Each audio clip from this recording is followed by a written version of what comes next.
So whenever people get involved in new ways of relating to one another, eventually money comes into play. I mean, this is like one of the definitive laws of humanity for me. I mean, I think most human activities that eventually have ended up becoming commercial have started off as non-commercial. People made things long before we sold things to one another. We started by making clothes for ourselves and ended up making clothes that others wanted to buy from us. And the next thing you know, people figured out how to make clothes, especially to sell to other people. I, People started singing long before there was any way of buying and selling music. We sang because we sang. People started writing stories long before there was any way to publish novels. This is I think the way commerce evolves for us. We start off by doing things, and then money comes into play when others want to acquire the things that we're making. Or, as commerce has evolved, others wanted to be associated with the things that were being sold. Advertisers, they wanted to buy others to they wanted people to see them associated with the things that people liked. Now, in the world of, let's call what we do here publishing. Let's get grandiose. Let's call what we do here publishing. In the world of publishing, there are two ways to make money: subscriptions and advertising. That's it. Two ways: subscriptions or advertising. Subscriptions on the internet have become a very difficult model. Not too many subscription sites that have ended up working over time. They just, habit plays a large part in what we end up spending money on. So we've gotten used to getting stuff for free, but nothing's for free, right? Nothing's for free. So now we have advertising being kind of the most popular model for commerce around content on the internet. Here we have now YouTube and other sites. I went to a great meeting the other night in New York of entrepreneurs, venture capitalists, people creating content around videos, and it was all about video, all about what people are calling the internet video space. That's venture capital talk for this kind of place. About 150 people. I'll post to my blog that I wrote about it over here in the description. Advertising is what people are talking about. Advertising. Now, because we're involved on YouTube, the advertising model that Google's put together is, of course, going to be the advertising model that most people are going to think about as making sense.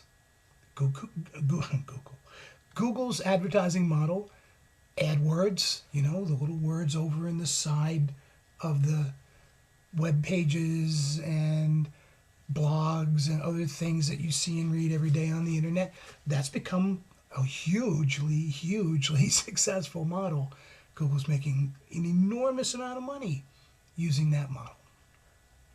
Now, video sites are starting to approach people who make videos and wanting to pay them essentially to become advertising vehicles. Live video approached some people.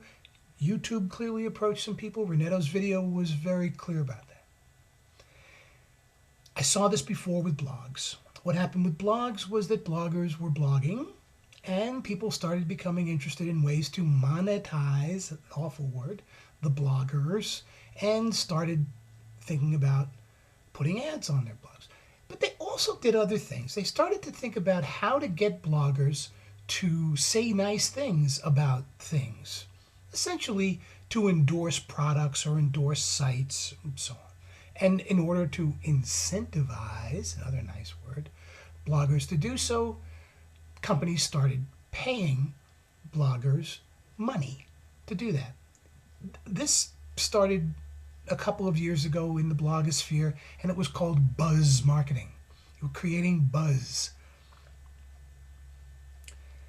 I don't care if people get paid to promote what they say, and people get paid to encourage other people to do things. But what I do care about is disclosure. Now, back in the buzz marketing days, I wrote several blog posts about deception.